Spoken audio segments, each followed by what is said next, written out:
여러분 지금 2월 24일 날 이 야망을 가진 러시아 대통령 푸틴이 이 우크라이나를 침공함으로 인해서 지금 전 세계가 이 유류 파동과 또 식량난과 어마어마한 그런 어려움들을 겪는 가운데 이 전쟁이 언제나 끝이 질는가 그런 참 조마조마하고 가운데 있는데, 지난 주간에 이 푸틴이 어느 모임에 나와가 70분 동안 무슨 말을 했냐니까 미국을 중심한 모든 조직은 다 끝났고 나는 잘못한 거 없고 나는 정당하게 우크라이나에 있는 러시아 사람들 그들의 해방 전쟁을 하고 있다.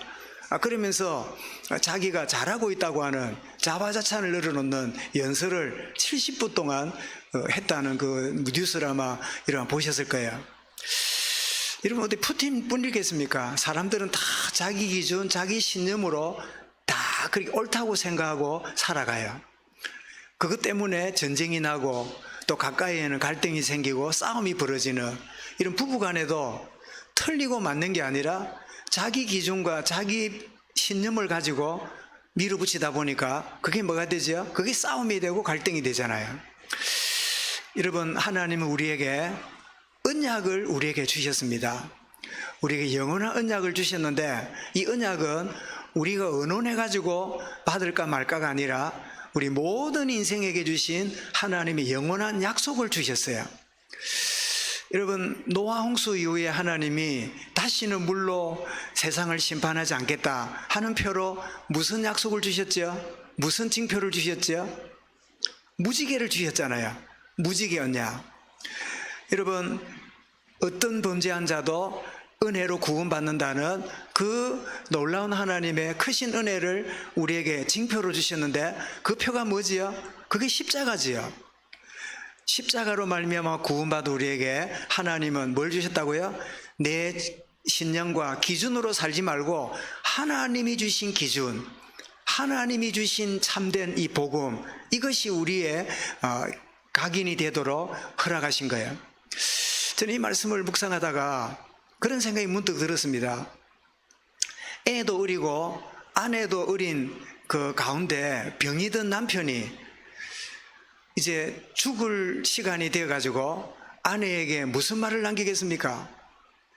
그리고 아내도 아내지만 이 어린 아이들에게 그 아버지로서 마지막 이렇게 남길 때 무슨 이야기를 남기고 죽겠습니까? 어쩌면 이 땅에 오셔서 모든 사역을 마무리하신 주님이 이 땅에서 고난과 어려움 가운데 지내게 될 자기 백성에게 주님이 주시는 이 유언 같은 언약이 뭐겠습니까?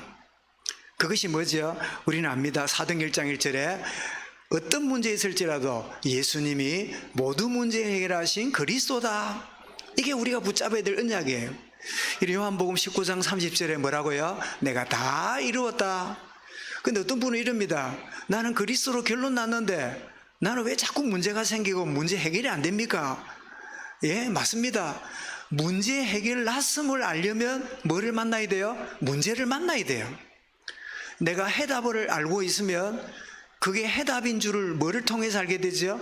내가 문제를 만날 때 내가 답인 걸 알게 되잖아요.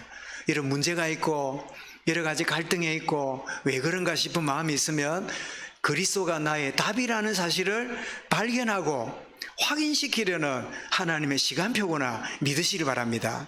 그리고 더 나아가서 예수 그리스도 언약 붙잡은 자에게 사도행전 3절에 하나님 나라지요. 하나님 나라 누림이 뭐죠? 그게 바로 성령 인도입니다. 여러분, 로마서 8장 14절에 보면 물은 하나님의 성령의 인도함을 받는 자는 하나님의 자녀라. 여러분, 하나님 자녀가 맞지요? 하나님 자녀는 무슨 인도 받는다고요? 신념을 쫓아가고 자기의 기준을 쫓아가는 게 아니라 뭘 쫓아가요? 성령 인도 받게 돼요. 한번 따라하겠습니다. 나의 기준은 성령 인도입니다. 하나님이 우리에게 주신 약속이에요. 더 나아가서 주신 언약이 뭐지요? 사도행전 8절에 성령으로 권능받고 나의 증인이 되는 거. 여러분, 생각지도 않게 여러분에게 일이 벌어지고 문제가 오지요. 여러분, 직장에서 희한한 일이 벌어지기도 하지요. 때로는 너무 억울한 일을 당하기도 하지요. 이게 뭐지요? 정인되는 교회입니다. 내가 그리스도로 끝이 나고 성령인도 받고 있는 사람이라면 무슨 문제가 오잖아요. 그 순간에 뭐가 돼요? 나를 정인으로 쓰시는구나. 나를 정인으로 쓰시려고 이런 문제를 허락하신 거구나. 이렇게 깨달아져요.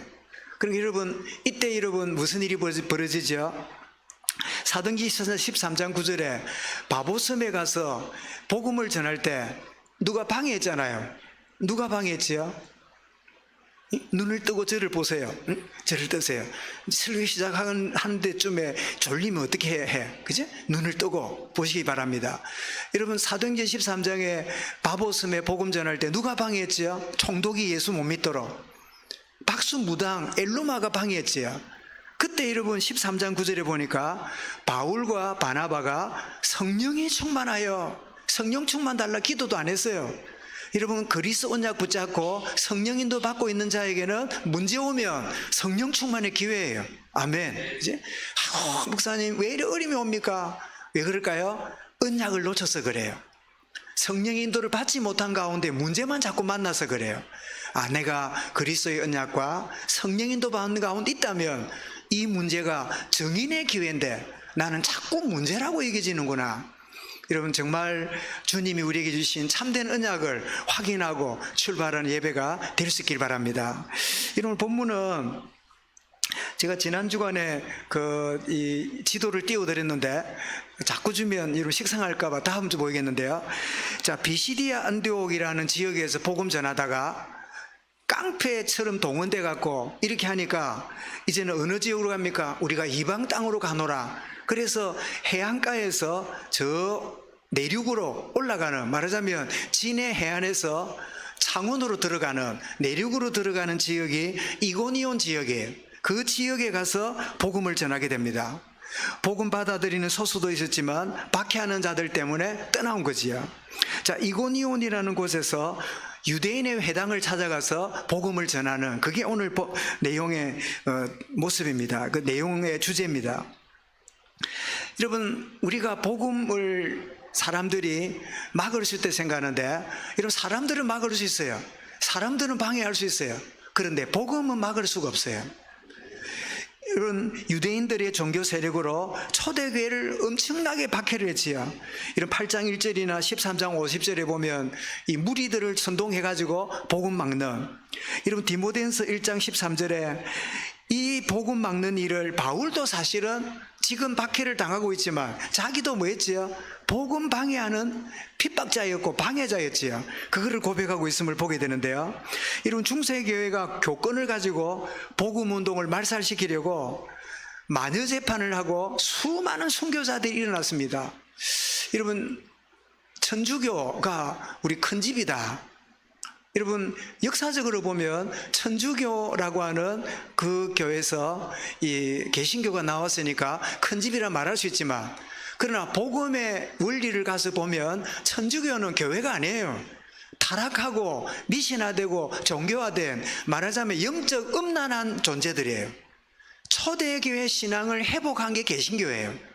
그런 의미에서 천주교는 우리 큰 집이 아니고 개신교는 작은 집이 아니라 원래 있던 초대교회 복음을 회복한 게 우리 개신교예요. 그런데 믿음으로 구원받는다, 행함으로가 아니라 뭐 공로가 아니라 선행이 아니라 믿음으로 구원받는다 라고 말하는 자들은 천주교에서는 뭐라는 줄 알아요? 저주를 받을지어다 이렇게 말합니다. 행함으로 구원받고 열심으로 구원받는다고 말하는 게 진리인데, 오직 믿음으로 구원받는다는 게 이단이고 그게 잘못됐대요. 그래서 믿음으로 구원받는 이야기를 하는 사람들을 마녀로 몰아가지고 재판을 하고, 그리고는 죽여버리는 일을, 단두대에서 목을 날리는 일을요 엄청나게 한, 거의 종교개혁이 일어나고 나서 신앙의 자유를 찾는데 1517년에 일어나서 1648년에 신앙의 자유를 찾았으니까 130년 동안 엄청난 순교의 이 피를 흘리면서 이 신앙을 우리에게 물려준 거예요. 근데 마녀 재판이 뭐냐? 얼마나 우스운가 하면요, 그 사람을 물에 던져 넣어요. 물에 던져 넣어가지고 물에서 숨을 쉬고 있으면 마녀라. 그렇기 때문에 죽여야 돼요. 그런데 물에 던졌는데 숨을 안 쉬고 죽잖아요. 그럼 마녀가 아니라 그런 식으로 어리석고 무지하게 수많은 사람들을 신앙의 이 자기들의 잘못된 교리를 가지고 죽이는, 복음을 말살시키려 하는 그런 일을 했는데, 여러분 그런가 하면 공산주의 독재자들 일어나서 교회를 박멸하고 그런 시도를 했지만 놀랍게도 교회는 더욱 복음의 역사가 오히려 더 일어났어요. 그래서 우리 교부들 가운데 복음은 순교자의 피밭에서 일어나는 열매다, 그렇게 말할 만큼 사람은 막을 수 있을지 몰라도 복음 막을 수 없지요. 그래서 중국 공산화가 1910년대에 이 국민당을 쫓아내고 대만으로 쫓아내고 이 공산화가 됐잖아요. 그때 동산화가 되고 나면서 중국이 제일 먼저 한 일이 뭐냐니까 서양 선교사들을 다 쫓아냈어요. 다 선교사들을 쫓아내는, 그러면서 선교사들이 우리나라에 들어오지 못하도록, 그러니까 교회 문을 닫고 음한이 일부러졌지요. 근데 여러분 선교사가 있을 때 중국 복음화가 1000만 명 정도라면 중국 선교사를 다 쫓아내고 공산화를 시킨 그런 가운데요, 지하 교회로 들어가서 교회가 3억 이상의 성도들이 생겨났어요. 그래서 선교사 대회에서 이해가 안 되는 거예요. 선교사들이 있을 때 1000만 명밖에 안 된 성도들이, 선교사들이 다 쫓겨나간 마당에 믿는 사람이 몇 명이라고요? 3억이 돼요. 그래서 이게 웬일인가 봤더니 이게 하나님의 복음의 능력이에요. 여러분, 복음은 구원을 주시는 하나님의 능력이 됨이라. 저와 여러분들이 내 현장과 만남 속에 저 친구에게, 우리 친구 누구에게, 우리 집안이 누구한테, 우리 자식 누구에게 복음이 들어가야 되는데, 여러분 간절함이 있습니까? 그 간절함만 가지고 기도하고 있으면 하나님은 복음의 능력으로 놀라운 방법으로 자기 일을 이루어 가시는 거예요. 아멘. 복음은 하나님의 구원을 주시는 능력이다. 로마서 1장 16절에 그랬죠. 이 복음은 모든 믿는 자의 구원을 주시는 하나님의 능력이라. 이 능력이란 말은 다이너마이트란 뜻이에요. 이런 조그마한 폭탄 하나가 큰 바위에 꼽혀 있어도 어떻게 되죠? 바위를 폭발시키는 일이 벌어지잖아요. 그 다이너마이트, 하나님의 복음은 다이너마이트 같다는 거예요. 여러분, 큰 종갓댁에 며느리 하나가 예수 믿고 들어갔는데 온 집안이 저 예수 믿는 며느리 돌았다고 난리를 피우는데, 어느 날 세월에 보니까요, 그 미미해 보이는 며느리 하나 때문에 온 가정 가문이 복음화되는 일을 여러분들이 보았거나 또 들었거나 증인들 아닙니까? 이게 뭐지요? 복음의 능력이에요. 여러분, 하나님의 복음의 능력이 사람들을 바꾸게 되는데, 자, 그런데 새로운 현장에 가서 이제 복음을 전하는데, 이고니오는 지금의 코냐라고 하는 양을 닮았다는, 양을 많이 키우는 그런 지역이 그런지 양을 닮았다 그런 뜻인데, 자, 이고니오에서 바울이 어디를 가냐? 회당을 찾아갑니다. 이런 회당에는 누가 있죠? 유대인들이 이스라엘을 떠나가지고 뿔뿔이 흩어져 가지고 10가정 이상이 되면 뭐를 세운다고요? 회당을 세운다 그랬죠. 그래, 회당이 있다는 말은 거기 누가 있단 말이죠? 유대인들이 있단 말이죠. 그래서 바울이 회당을 찾아갔는데 그 이유가 뭐냐니까 유대인 동족들에게 복음 전하려는 바울의 중심을 보게 됩니다. 이런 로마서 11장 14절에 보면 헬라인이나 야만인이나 지혜 있는 자나 어리석은 자에게 다 내가 빚진 자라.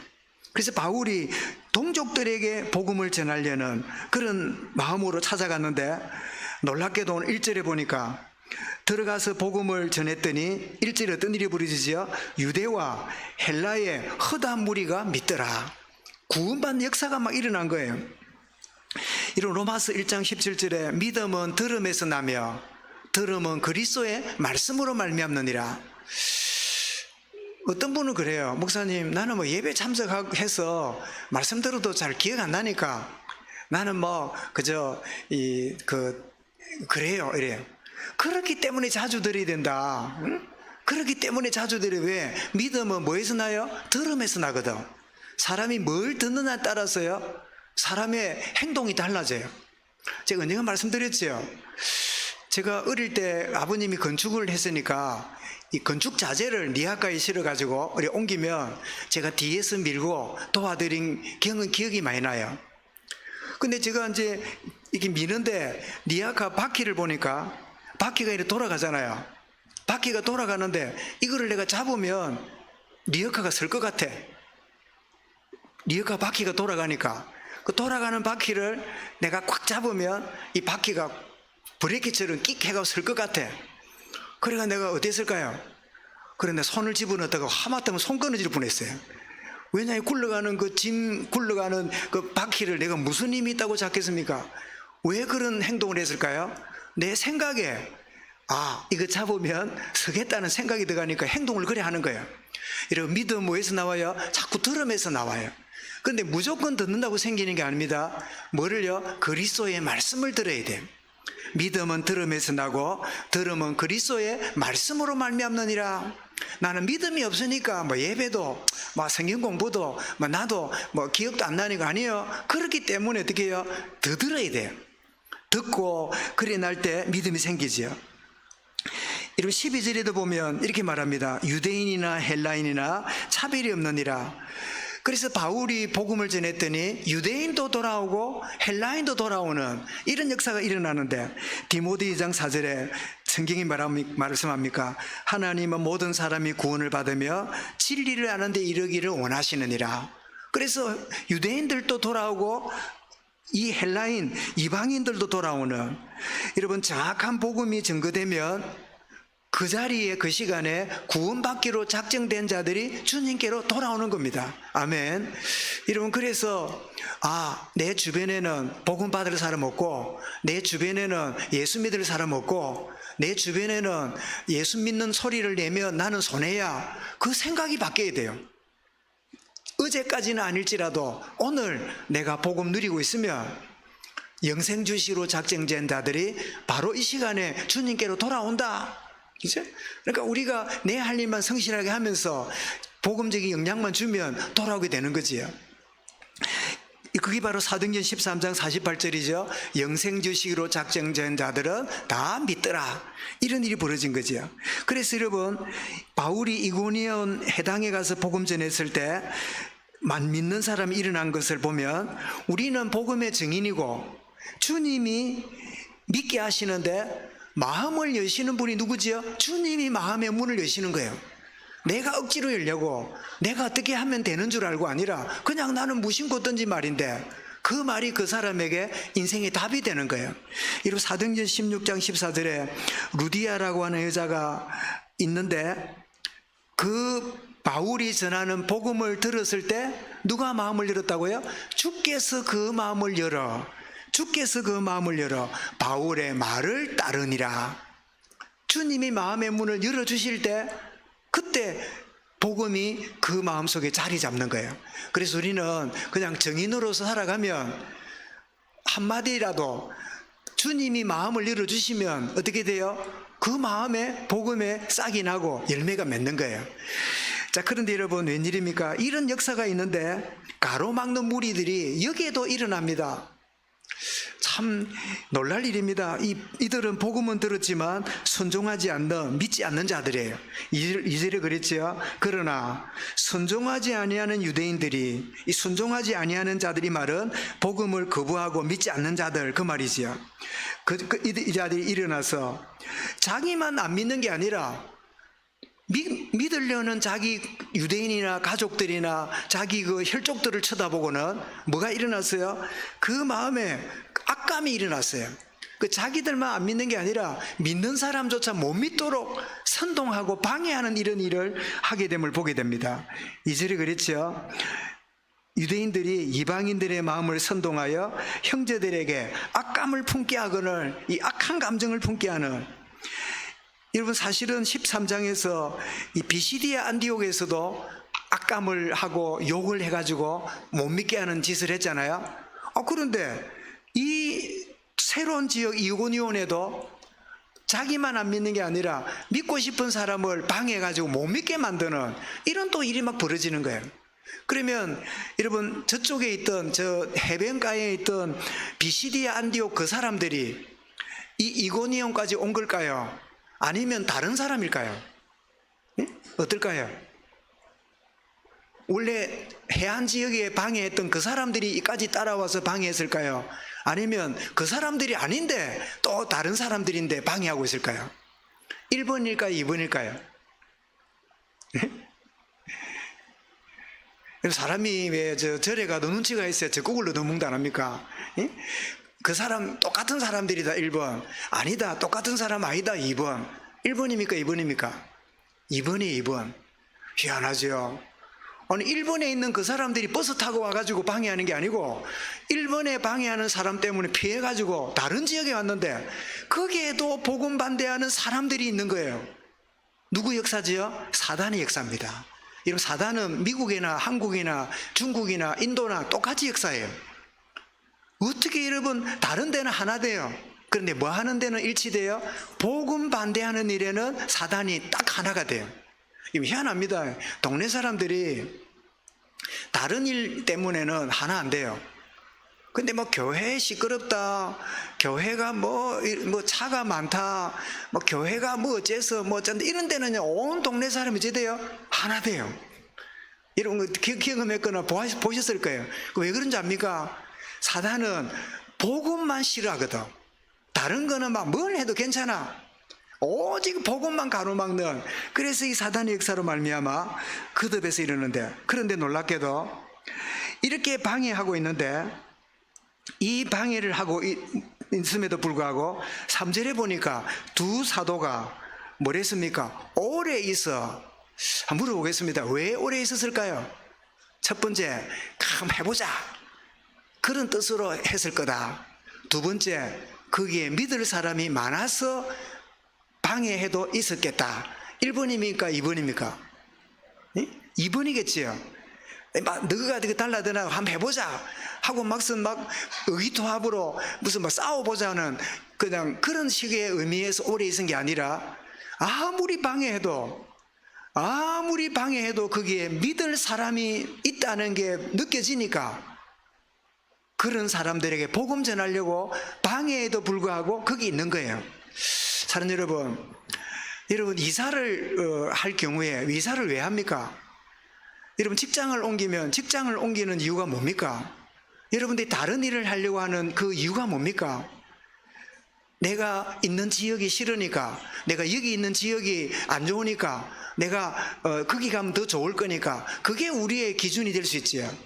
그러나 여러분, 하나님이 보실 때 나는 여기가 싫어, 나는 여기에 살고 싶지 않아, 나는 여기에 있는 게 별 도움이 안 돼, 집값도 안 오르고 저기 가면 집값도 많이 오른다는데, 이런저런 것들이 우리의 결정의 원리가 될 수 있겠지요.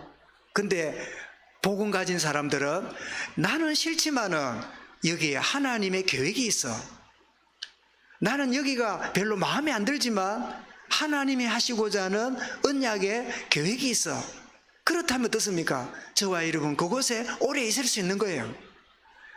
아멘. 아멘. 아무도 안 하는 거지. 무슨 와 이랍니까? 난 싫으면 만나는 뭐 가쁩니다. 그게 우리의 뭐지요? 우리의 기준이고 우리의 본성이잖아요. 그렇지 않습니다. 나는 너무너무 싫어요.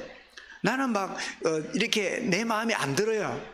나는 늘 그렇게 즐거움이 없어요. 그렇지만 하나님이 나를 이곳에 있게 하신다면, 하나님이 나를 붙잡으신다면 거기에 순종함이 필요해요.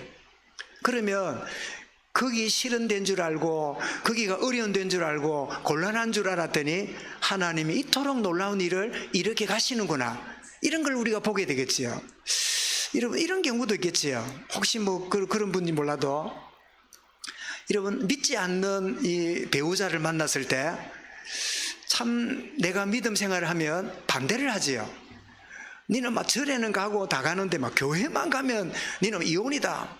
그래가 심지어 어쩐답니까? 막 칼을 갖다 놓고 내 선택할래? 예수 선택할래? 이래가지고 막 살기 등등하게 그런 일을 당한 사람도 있습니까? 듣지요? 그러면 여러분, 그런 일을 당하는 아내거나 남편 입장에서 무슨 생각이 들까요? 에렉이면 내가 이 집안 아니면, 남편, 아내 아니면 내가 못 살 줄 아나? 라고 그냥 뭐 이렇게 결정할 수 있겠지요. 그런데 여러분, 언약의 사람이 아니야. 이렇게 방해하고 반대할지라도 이 남편, 이 아내, 이 집안, 이 시대, 이 친정을 구원하라고 하나님 나라를 보내신 거야 라고 여러분들이 마음에 언약으로 붙잡는다면 여러분은 거기에 하나님의 역사와 응답을 보시게 되는 거예요. 이게 뭡니까? 언약 잡은 사람의 기준입니다. 좋기 때문에 가고 나쁘기 때문에 떠나고 마음에 드니까 어떻게 하고 아니라 하나님이 정말로 나에게 허락하신 이 현장, 이 만남, 이 걸음의 시간표 계획이 무엇인가. 그래서 바울과 바나바는 이 핍박 있고 난리가 나는데도 그 사람 쳐다보는 게 막 꼴보기 싫은데도 어떻게 해요? 오래 있어. 이것은 나의 기준과 나의 신념의 기준이 아니라 하나님의 시간과 기준으로 모든 일을 결정하고 있음을 우리에게 보여주지요. 그랬을 때 주님이 이 방해보다 더 큰 하나님 역사를 주시는데 그게 뭐죠? 표적과 기사를 허락하셨어요. 여러분 기적을 보기 원하십니까? 여러분의 기준대로 살지 말고 성령의 인도받기 바랍니다. 하나님의 놀라우신 능력을 보기 원하십니까? 내 뜻대로 살지 말고 성령 인도받기 바랍니다. 그러면 틀림없이 하나님 표적과 기사로 사람을 바꾸고 현장 바꾸는 역사를 하나님이 허락하세요. 근데 거의 많은 사람들이 거기까지 잘 못 가요. 그래서 자주 말씀드리죠.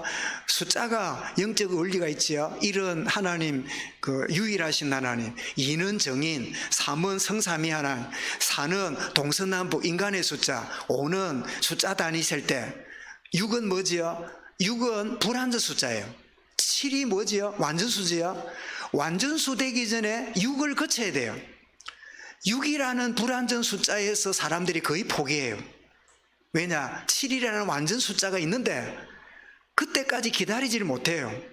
그때까지 하나님이 하시는 일을 바라보질 못해요. 그래서 6이라는 단계에 와서 인본주의 쓰거나 불신앙하거나 딴짓을 하는 거예요. 여러분 하나님의 완전한 시간표가 옵니다. 그래서 7이 무슨 수라고요? 완전수지요. 왜 7이 완전수일까요? 여러분 3이 하나님 숫자인데 4는 천하 만물 인간 숫자잖아요. 그래서 하나님이 우리에게 임하시면 완전수가 되지요. 근데 3하고 4가 곱해지면 어찌 되지요? 3 곱하기 4는 그게 임마누엘이라 하나님이 우리와 함께 하시는, 그래서 12는 임마누엘 숫자지요. 여러분 정말 돌로 치료하고 어려움 강하는데도 불구하고 어려우니까 떠나가야 되겠다 아니라 여기에도 하나님 계획이 있다고 그렇게 중심을 담고 있는 그들에게 주님은 기적과 능력으로 함께 하시는 거예요. 여러분 정말 기적과 능력이 상식이 되는 축복의 은혜가 우리 교회 가운데 충만하시기 바랍니다. 이건 여러분 마가복음 16장 17절에 믿는 자에게 이런 표적이 따르리니 주님 약속입니다. 그리고 약속 붙잡은 사도들이 16장 20절에 마가복음에 제자들이 두루 나가서 전파할세 주께서 함께 역사하사 그 따르는 표적으로 말씀을 확실히 증언하시니라. 그래서 여러분 어려운 환경일수록 더욱 주님을 가까이 하고 주님을 바라볼 때 표적과 능력으로 주님 함께 하시는 거예요. 여러분 한 번도 응답이나 한 번도 신유나 한 번도 능력을 체험하지 못한 성도가 있다면 내 기준대로 내 시간표대로 쫓아다니지 말고 하나님의 뜻을 쫓아 우직하게 여러분들이 중심을 담아보시기 바랍니다. 주님은 그때 표적과 능력으로 함께 하시는 은혜를 체험할 줄 믿으시기 바랍니다. 아멘. 여러분 이 사도들이 모욕하고 이럴 때 드디어 때가 되었는지 다른 지역으로 사도들이 어떻게 합니까? 떠나갑니다. 여기 보니까 돌로 치려 하니 6절에 뭐라고요? 다른 지역으로 도망을 갔다 했습니다. 도망을 하여 루가오노리아의 두 성 루스드라 드베로 가서 복음 전했다, 이런 말씀 나오지요. 그런데 어떤 때는 오랫동안 있다가 또 이때는 왜 도망을 쳤을까? 오래 있을 때는 하나님의 하실 일이 있기 때문에 견딘 거고 도망하는 것도 그냥이 아닙니다. 마태 10장 23절에 뭐라 했습니까? 주님 말씀하기를 이 동네에서 너희를 박해하거든 저 동네로 피하라. 그것도 순종입니다. 그죠? 도망가는 것도 하나님의 뜻을 쫓아서 가는 거예요. 여러분 이 부분에 대해서 하나님은 베드로를 통해서 우리에게 말씀하시는데 베드로 3장 14절부터 17절에 그러나 의를 위하여 고난받으면 복이 있나니 그들이 두려워하는 것을 두려워하지 말며 근심하지 말고 너희 마음에 그리스도를 주로 삼아 거룩하게 하고 선한 양심을 갖고 너희 선행을 욕하는 자들로 비방하는 일에 부끄러움을 당하게 하려 함이라. 그러면서 17절에 선을 행함으로 고난받는 것이 하나님의 뜻일진데 악을 행함으로 고난받는 것보다 나으니라. 여러분, 선을 행하다가 고난받는 게 뭐라고요? 하나님의 뜻이라는 거예요. 그죠? 하나님 뜻도 참 너무하다, 그죠? 우리 고난 안 당하고 평안하고 룰루랄라 살면 좋겠는데 왜 고난 당하는 게 하나님 뜻입니까? 그것은 고난 자체가 뜻이 아니라 고난을 통과한 하나님의 또 다른 계획이기 때문에 우리에게 축복이라는 말씀하는 거지요. 여러분, 결론입니다. 그러고 보면 모든 사람은 복음을 기준으로 여러 다른 모습으로 살아가고 있음을 보게 됩니다. 첫 번째 어떤 모습이죠? 복음 듣는 거, 믿기를 거부하고 사는 그런 인생들이 오늘 이 땅에 많아요. 시편 14편 1절에 뭐라고요? 그들은 어리석은 자는 마음이 이르 하나님이 없다도다. 그렇기 때문에 에레미야 13장 10절처럼 이 악한 백성이 내 말 듣기를 거절하고 그 마음에 완악한 대로 행하며 다른 신들을 따라 그를 섬기며 그에게 절하니 예수 필요 없어. 나 믿는 거 있어. 나 믿는 거 있으니까 간섭하지 마. 그러면서 하나님을 믿고 하나님께 돌아오는 걸 거부하는, 복음을 아예 멸시하는 그런 존재들이, 그런 인생들이 이 땅에 많아요. 그런가 하면 두 번째로 복음을 기준으로 볼 때 복음을 받았지만 여전히 복음 개인화를 누리지 못하고 종교 생활을 하는 인생들도 많아요. 구원을 받았어요. 구원을 받았는데 이 복음이 내 것이 안 되고 늘 여러분, 저와 여러분은 옷을 입고 있잖아요. 옷을 입고 있지만 이 옷은 내 몸에 붙어 있지 않습니다. 언제든지 옷을 갈아입을 수 있잖아요. 내 몸하고 옷은 달라요. 복음이 옷이 돼서는 안 돼요. 복음이 뭐야 돼요? 내 몸이 돼야 돼요. 나의 개인화가 되고 내면화가 돼야 돼요. 그렇게 되면 이 틀에 묶여있는 종교생활에서 여러분 점점 풀어놓아 다니면서 정말 누림의 삶이 되잖아요. 그게 안 되니까 마태 11장 28절이 뭐라고요? 수고하고 무거운 짐진 자들이 되는 거예요. 여러분, 복음을 알되 복음을 누리지 못하면 이 복음 자체가 신앙생활이 뭐라고요? 짐진 자와 같은 꼴이 돼요. 복음의 기준으로 볼 때 아예 거부하는 자, 복음의 기준으로 볼 때 가졌지만 못 누리는 자, 세 번째는 어떤 자지요? 이런 복음으로 행복한 자입니다. 여러분, 뭐가 여러분을 행복하게 하고 여러분이 뭐 때문에 이런 불행해 갑니까? 최근에 우리 새로운 우리 성도들 주말에 신방을 하게 되는데 어제도 한 가정을 신방하면서 목사님, 내가 가진 거 뭐 이런저런 세상적인 거 뭐 이렇지만 저는 너무 행복해요. 너무 감사해요. 그런 말을 듣는 순간에 제 목사 저도 행복해요. 우리 성도들이 목사님, 나는 이것 때문에 불행해요. 죽고 싶어요. 살기 싫어요. 그 말을 교인들이 안 합니다. 근데 표정을 보면 읽혀져요. 저렇게 살고 있구나. 저렇게 한 주간을 지내고 있겠구나. 그래서 그런 마음이 들어요. 여러분, 뭐 때문에 행복하고 뭐 때문에 죽고 싶습니까? 여러분, 복음 때문에 행복할 수 있길 바랍니다. 하나님이 나와 함께 계시고 내 인생 문제를 십자가로 해결하시고 나와 영원히 동행하시는 주님과 함께함이 나의 행복이요 기쁨입니다.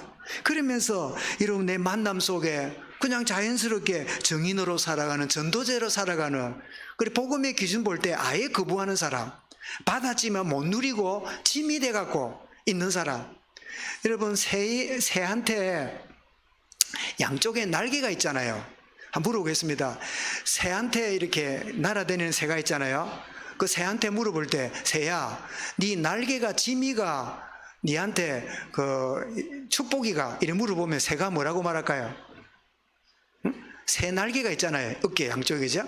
그 이제 새가 또 앉아갖고 있잖아요. 전깃줄이나 이렇게 나무에 이런데 그 물어보는 거예요. 새야, 네 날개가, 지미가, 축복이가, 이렇게 물어보면 한 번도 못 날아본 새는 뭐라고 말할까요? 짐이다. 나는 다리도 튼튼하지도 않고 말라 비틀어진 그것도 2개만 있어가지고 누가 잡으러 오면 도망가기도 힘들다고. 이 날개가 축복인 줄 모르면 이 날개가 뭐가 돼요? 짐이 돼요. 여러분, 옛날에 힘들 때 다리, 팔도 힘이 들어서 떼놓고 다니면 좋겠다. 혹시 그런 경험 해보고 있습니까? 팔 자체도 너무 무거워. 응? 팔이 짐이라. 하나님이 우리에게 팔을 짐으로 준 게 아니라 뭐지요? 축복으로 주셨잖아요. 이 팔을. 이런 복음을 우리에게 주셨는데 이 복음을 못 누리면 복음이 뭐가 돼요? 짐이 떡돼요. 아는 게 너무 많아. 아는 게 너무 많은 게 짐이라. 모르는 게 없어. 다 알아. 그런데 뭐지요? 내게 아니라. 이런 정말 복음이 내 것이 되면 그때부터 복음 때문에 행복해져요. 여러분, 우리의 삶의 기준은 복음입니다. 나는 복음 거부하는 자가 아니고 복음 갖고만 있는 자가 아니라 복음을 누리면서 복음의 증인으로 사는 자다. 이 축복의 확신과 고백이 저와 여러분의 한 주간의 고백이 될 수 있기를 주님의 이름으로 축원합니다. 감사합니다. 주님, 가는 곳마다 핍박을 당하고 어림을 당했지만 그러나 복음이 주는 행복 때문에 어떤 어려움과 방해를 받을지라도 증인으로 살았던 전도자의 대회를 우리가 살펴보는 가운데 주님, 우리가 진정으로 주님이 원하시는 바를 향하여 쫓아갈 때 방해를 받는다면 그때가 기적을 보는 때요, 표적을 보는 때임을 저들이 확신합니다. 오 하나님, 이 한 주간도 하나님의 기적과 능력을 보며 그래서 교회가 기적이 상식이 되는 축복을 누리는 온 교회가 되도록 은혜 다하여 주시옵소서. 주 예수 그리스도 이름으로 기도드리옵나이다. 아멘. 우리 함께